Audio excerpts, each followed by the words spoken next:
hope it helps to this difficult topic. So, what I want to do is somehow introduce that what I call phenomenological topological approach. And I think that many of the problems we are dealing with at this conference can be solved by concentrating to a place.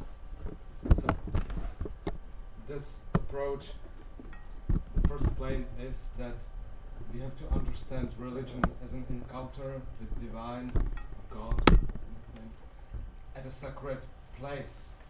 And the emphasis is given on the notion of place. I would like to claim, these are my methodological presuppositions, that place, space, and encounter are somehow interconnected. So, if we are asking what it is, place, we have firstly to understand what is its space, and I think that we can distinguish several models of space. I will mention just two basic different models of space. One is container-like space and the other is topological space. And the model of space then influences what is place, and what is place then influences what is encounter, what a religion basically could be, or could be understood as.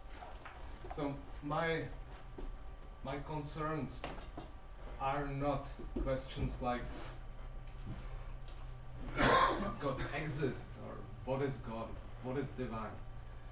I'm not interested in existence or objectivity or reality of divine, and nor I'm not also interested in subjectivity of the encounter.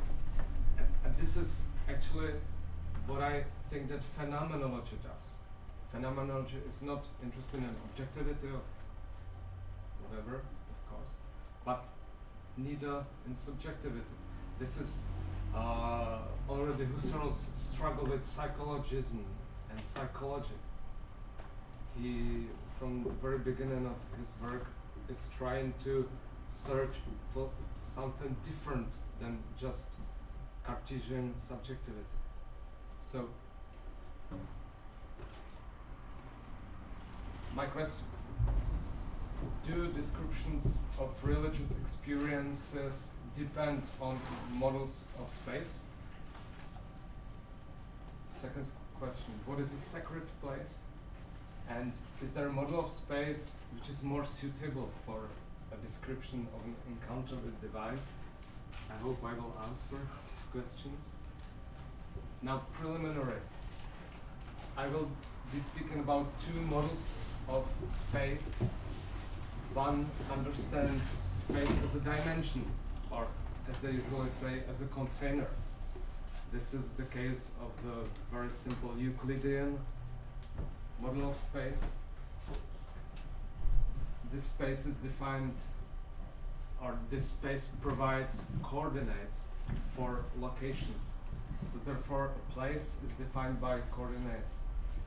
If I would, for example, ask where this icon is, I can, in this model of space, I can give very easily coordinates of this icon in this room. This room could be understood. It's simple. I don't have to speak about this. But this room can be understood as a container, and I just can say the x, y, z coordinates of this icon. But then the question arises: is this coordinates like place really the place where I see the icon? Then it's what is most striking for the people who are interested in spatiality is the question: how is it possible that we usually, in our ordinary life, seemingly presuppose this container-like space. Why is it that from the early Greek tradition, Euclid understood space as container? Is it really so that the phenomenal space is container-like? The problems which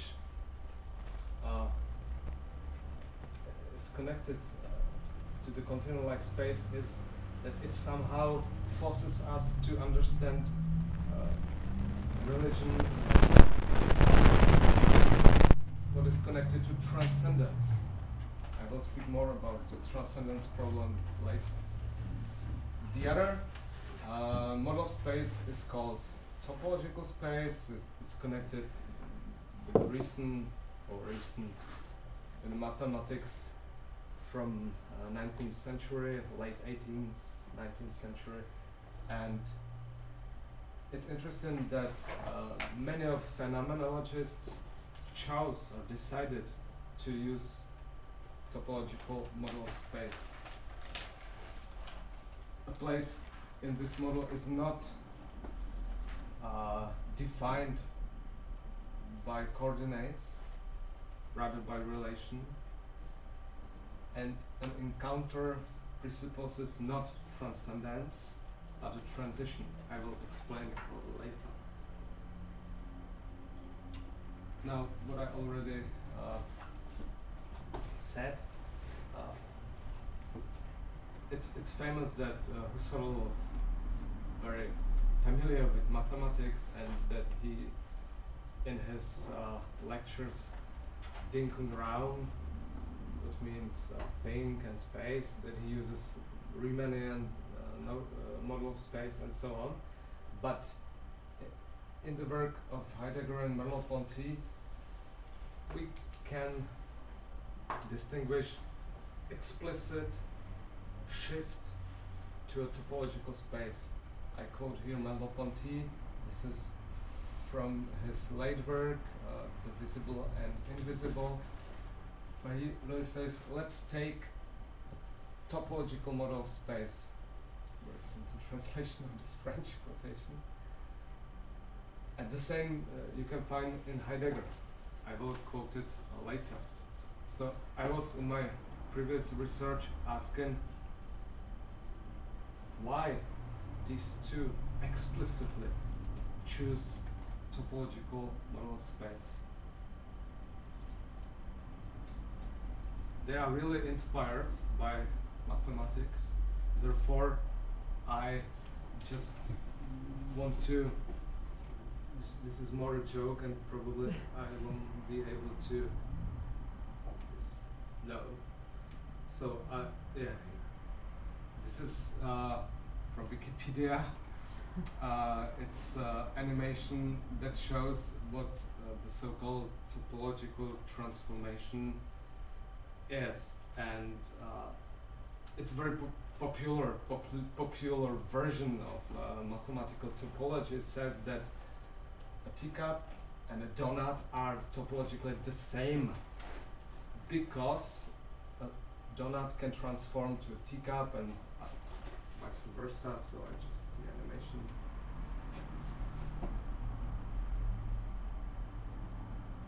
Donut. Or they call it differently. They call it torus. So this is just for having fun here, but if we speak about place, then I apologize to Javier. You're good. Thank you. I will then connect it back. If you have 2 points, like point A and point B, and understand them in the container-like or Euclidean model of space, there's some distance which is measurable.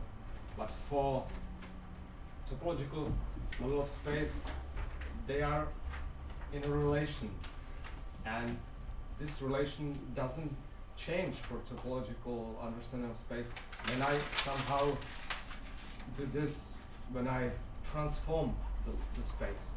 Because when I then do this, I can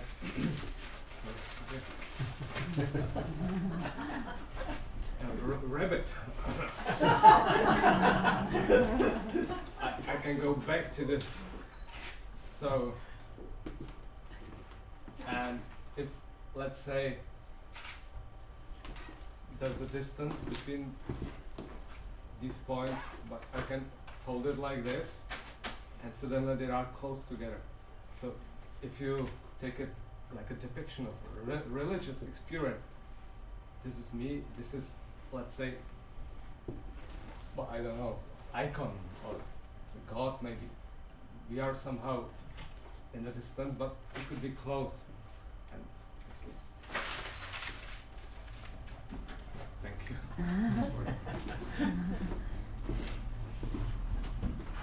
What I said is very, very popularized topological thinking, and that's the way how it was present to Heidegger.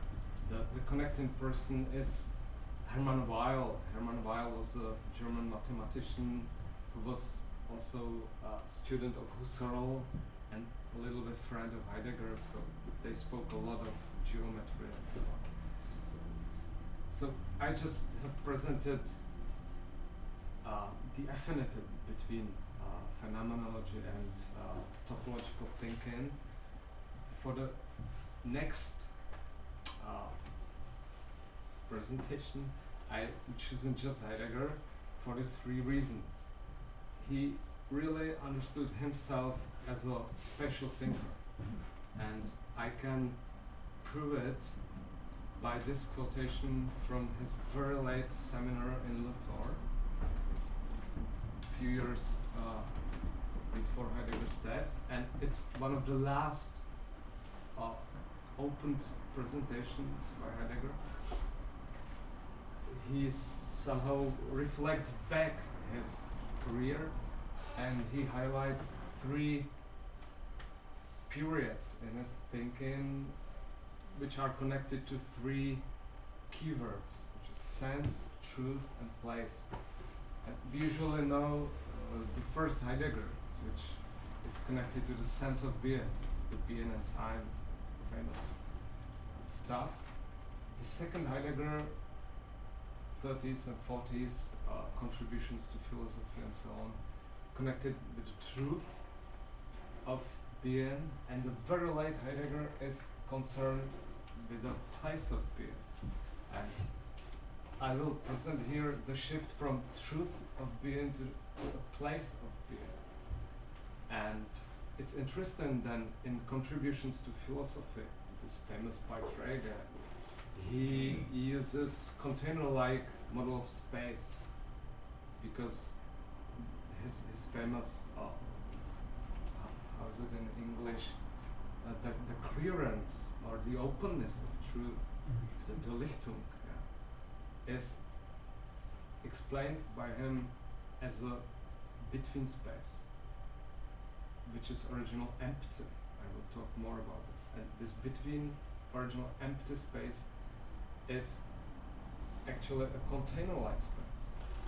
So his very late efforts to go further and closer to the sense of being somehow forced him to adopt the topological model of space, and not to speak about truth of being, but a place of being.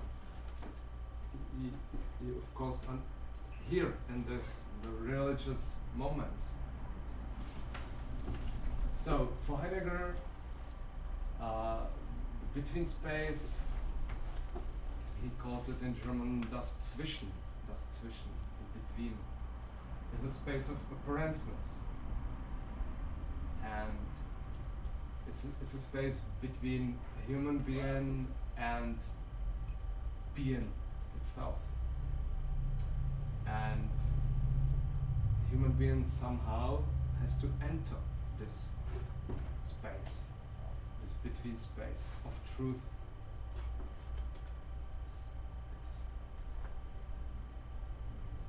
you can hear how weird this is, because Heidegger somehow is thinking about this Lichtung of science, which means that here, somewhere between us, between the sense of being, because we are somehow here present in this space, in this room, sitting on chairs, but everyone understands why are we here, why we are here, and this understanding, the sense of the situations for this little Heidegger opens a space, and everybody here has to enter this space.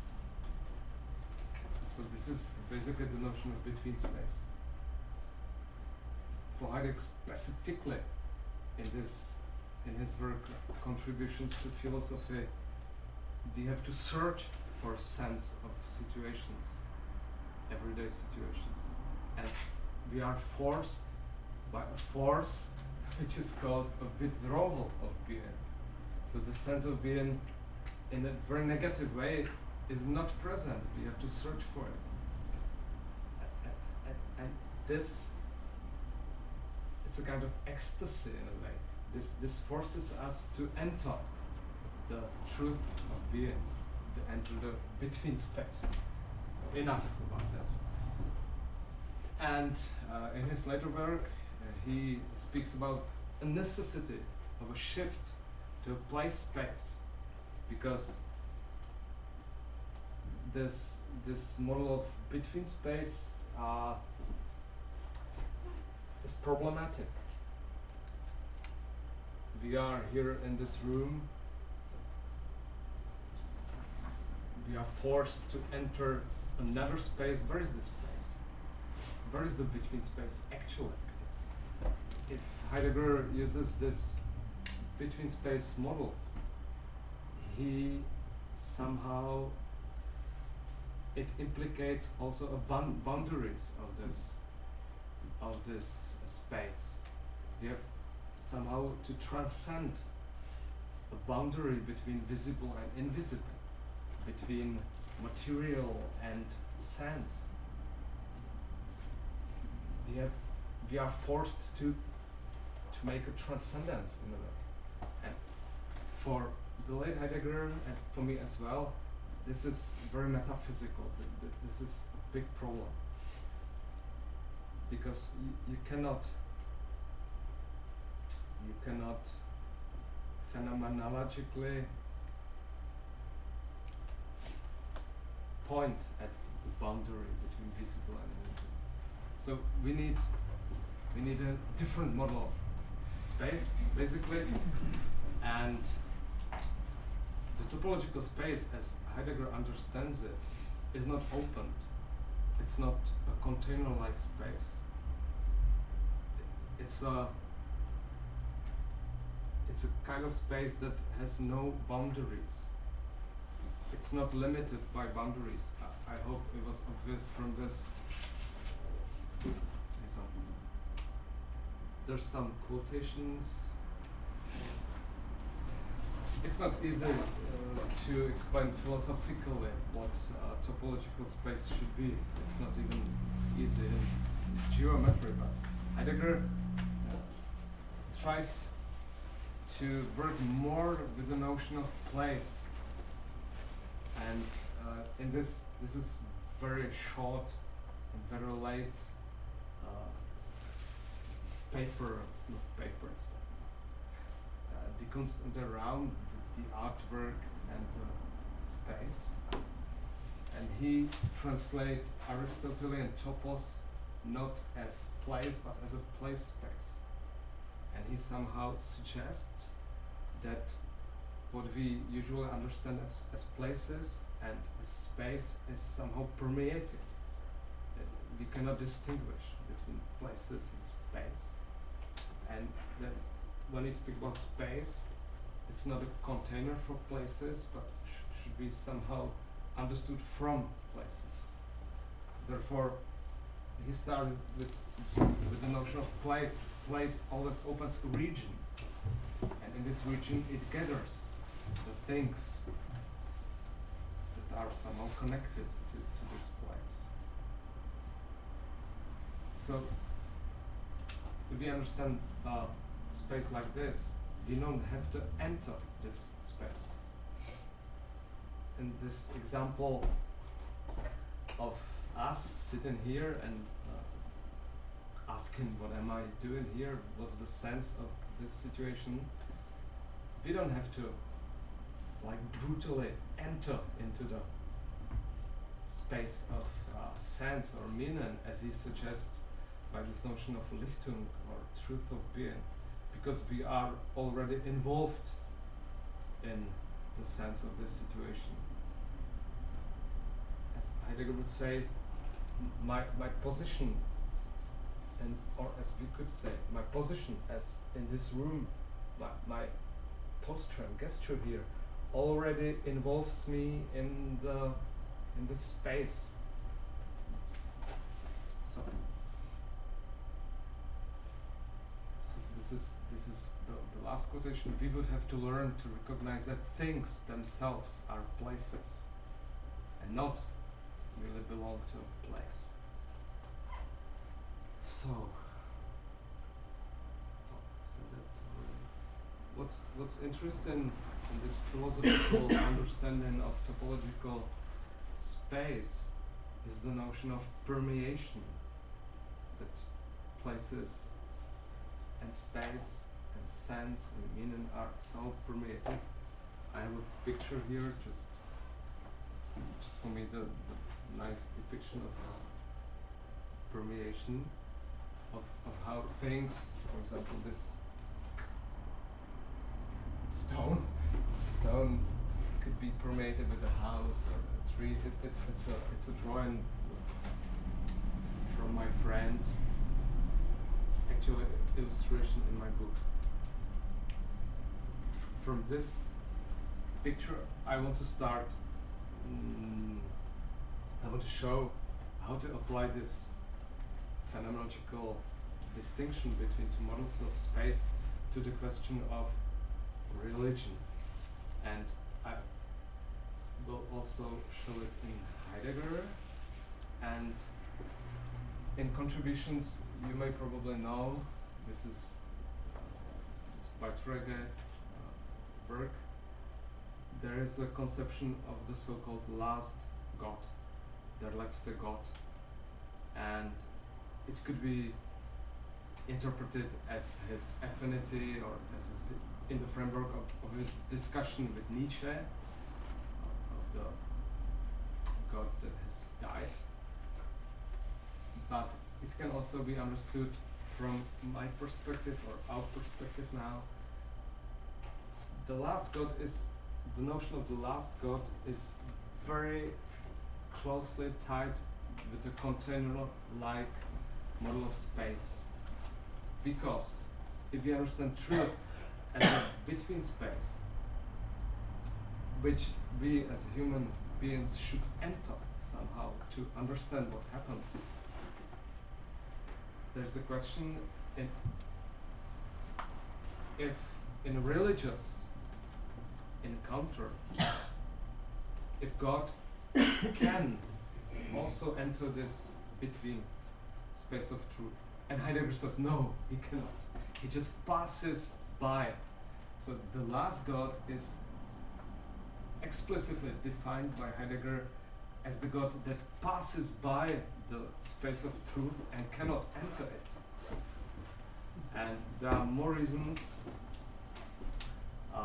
The main reason is that the space of truth, the between space, was articulated by metaphysics, that we want to see God as the first cause of everything and so on. You see with the passing of the last God. So if Heidegger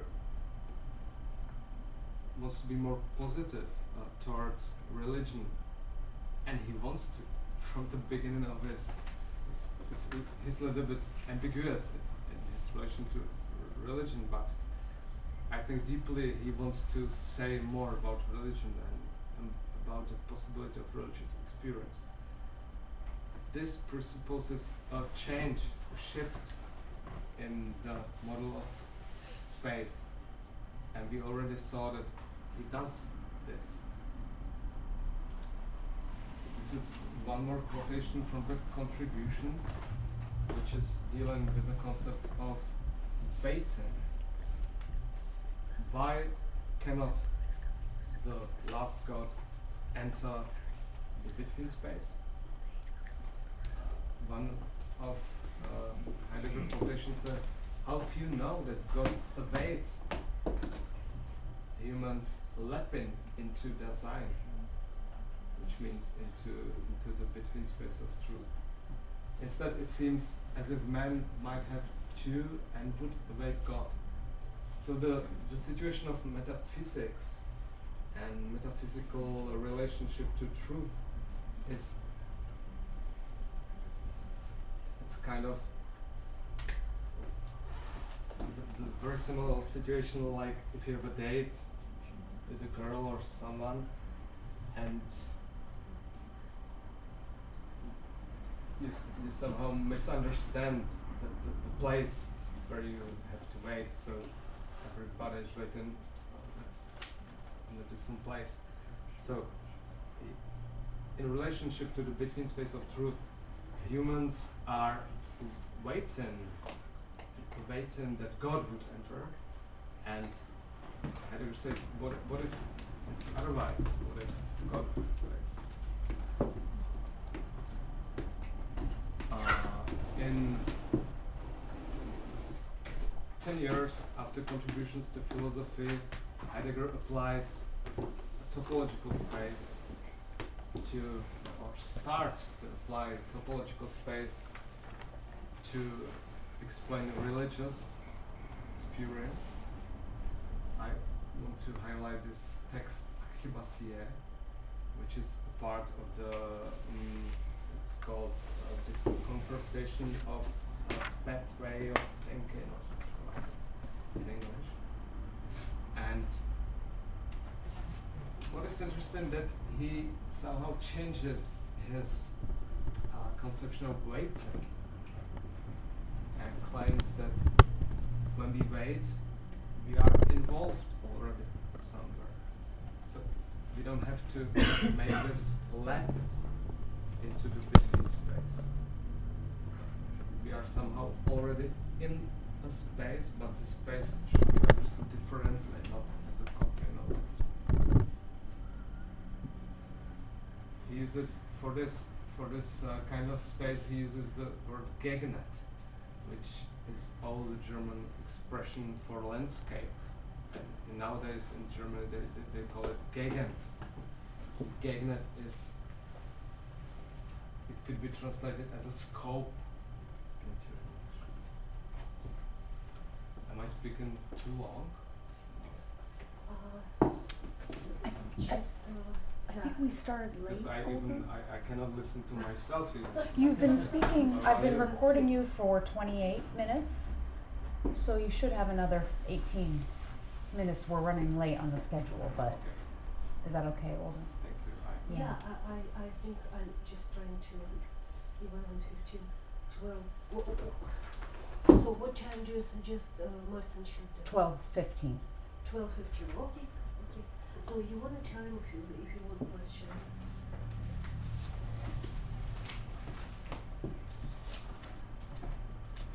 So in this framework of religious experience, Heidegger highlights the notion of scope, Gegenwart. It's a space which is never empty. It's not a container. It's not open. It somehow permeates the space of our everyday life. It's not visible, but it's not invisible at the same time. It's a kind of layer. I remember Olga yesterday even spoke about layers, and Heidegger and Merleau-Ponty as well do speak a lot of layers, and that the space of everyday life layers in many ways, and we as phenomenologists have to describe the layers basically, and different entrances and non-entrances, and so I want to point to the work of Edward Soya, who is a geographer. He died recently, a few years ago, from LA, from the UCLA, who uses the notion of a third space. It's very simple but helpful.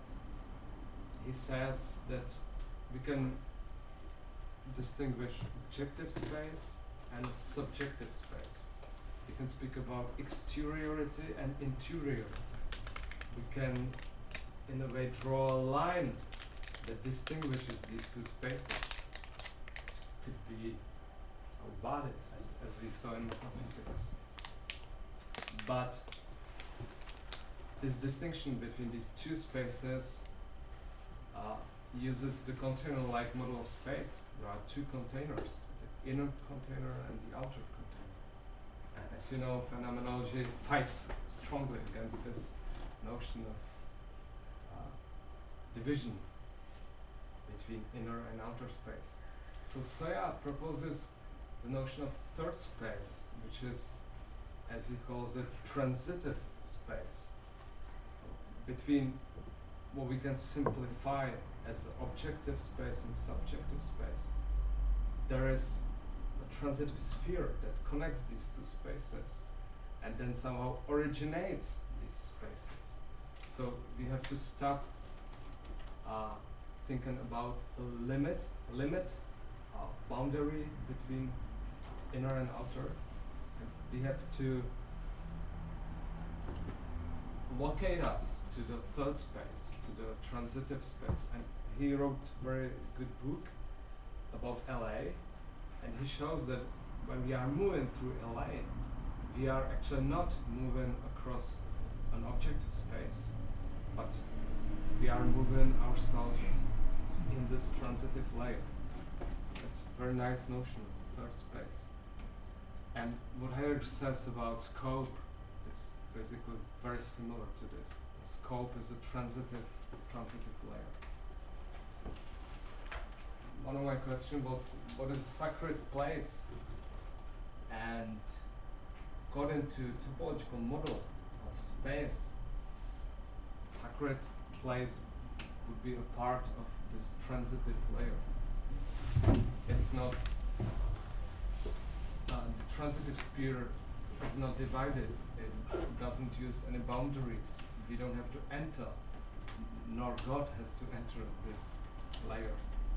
This layer cannot be described using the subject-object terminology. This layer, we are included in this layer somehow. When we want to say where I am, and when I answer I'm here, the here is not the container like here, it's not XYZ here.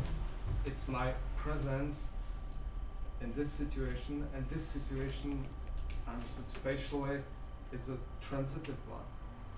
I am here in this transitive sphere. Well, more close to you than a measurement would grasp.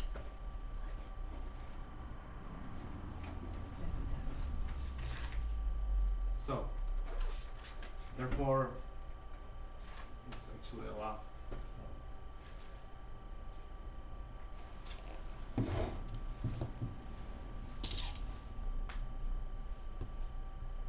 If I would like to speak about an encounter as at a sacred place, this would be my conclusion. I need to speak about a transitive sphere, and I have to understand place using a topological model of space. Therefore, I shouldn't speak about objectivity of divine, as yesterday in the morning we heard that it was a very nice, it was yours, a very nice description of that you felt that there is something, and you haven't said that there is something objective. Of course, it's not. But someone in the discussion said there should be something objective. No, it's nothing objective. It's nor subjective nor objective. It's different. It's more transitive. So I think that's all. Yeah, there are some other questions. I won't speak about this. I just quit. Thank you.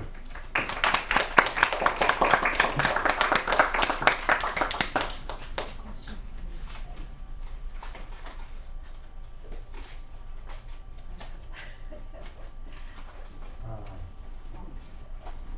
Just a couple of thoughts. Thank you for your presentation.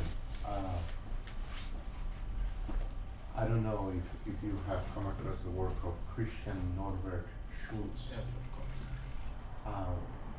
Because he uses some of the same materials by Heidegger, and it's interesting how he develops then the conception of the genus loci as a characteristic of, or the genius of the place. And then he helps us connect it with also the idea of the sacred. Now, the sacred in a religious tradition always refers to what is being set apart, right? The sacred people, sacred nation, sacred space, being set apart for God, for the divine. How does this notion of separation of space, place, or how does it come into play with what you have presented, especially at the very end with the third space? You get it right, a third space, yes. How do you connect this idea of separation that is so peculiar to the sacred with the senses of space you can enumerate? It's, thank you for the question. This is the important one. Of course, that architecturally and we somehow divide the separate place from the outer. But, and of course that we enter these places. The question is how to understand this. And as you know, many spiritual thinkers and saints and even Jesus in a way in Gospels usually pointed out that not this separated temple is the place for the encounter. It could be, but it's not granted that we can. So if my starting point is the encounter, this encounter can happen everywhere. But that's obvious. But then still we need to go further. Why icons? Why churches? Why these places? If we use the topological model of space, we don't think about boundaries, about the limits, but we think about transitions. So these specifically architecturally made places should somehow respect this transition. And what is the substantial to the chapel, for example, here? It's not the, there's even this special place just for a sacred priest. But it's not a boundary. It's that I understand this place as a place of transition that directs me somehow. So I'm not, of course, against churches or temples, but as phenomenologists we have to understand them, and we cannot work with boundaries. We cannot work with container. If I would understand this chapel as a container-like space, I won't understand it. And the very same is, sorry, my language is horrible, but the very same question is about art. I'm very happy to follow you because also works of art are places. And Merleau-Ponty famously is asking in his late work, The Eye and the Image, no, The Eye and the Eye and Mind. Spirit, yes, Eye and Mind. Yeah. Where is the picture I'm looking at? Where is the painting? And he says, I cannot locate it here to this wall. It somehow merges in front and behind, and it's moving. So it basically means we need a topological model of space. I apologize, but we have to move on, otherwise we will jump the next speaker. Thank you very much, and I hope we can have more conversation during